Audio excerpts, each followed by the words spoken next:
Monsieur Macky Sall, mes doléances ne sont pas motivées parce que j'ai vu votre sourire ébahi sur la photo des familles des moutons de la CEDEAO. Monsieur Macky Sall, loin de moi l'idée de dénigrer votre mandat protocolaire, mais sachez que ce report des élections est un massacre diplomatique, pour ne pas dire un déclin démocratique, un malheur constitutionnel. Monsieur Macky Sall, je suis un enfant du Sahel et je pense qu'il me serait difficile de vous appeler Monsieur le Président, non pas à cause de vos allers-retours vers les paysages parisiens, mais tout simplement à cause de ces milliers de manifestants qui militent pour libérer le Sénégal du griffe du néocolonialisme occidental. Monsieur Macky Sall, il me serait très difficile de vous appeler Monsieur le Président parce que je vous trouve peu persuasif. Je pense que vous êtes plus préoccupé à servir la métropole que l'État du Sénégal.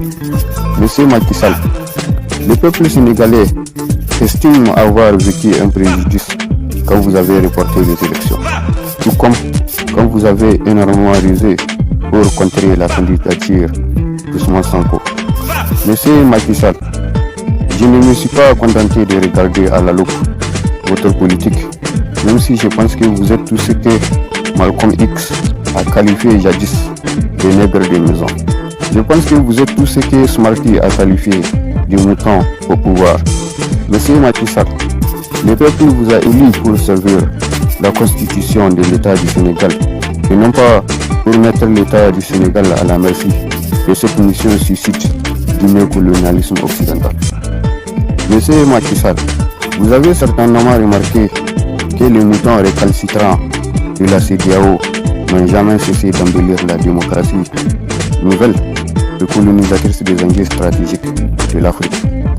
Vous avez certainement remarqué ce carnage d'un certain nombre de politiciens qui ont conduit les Lutako de rompre les relations profondément impures et obscènes de la CEDEAO, malgré l'ingratitude de la République sœur du Nigeria lors du retranchement de son électricité.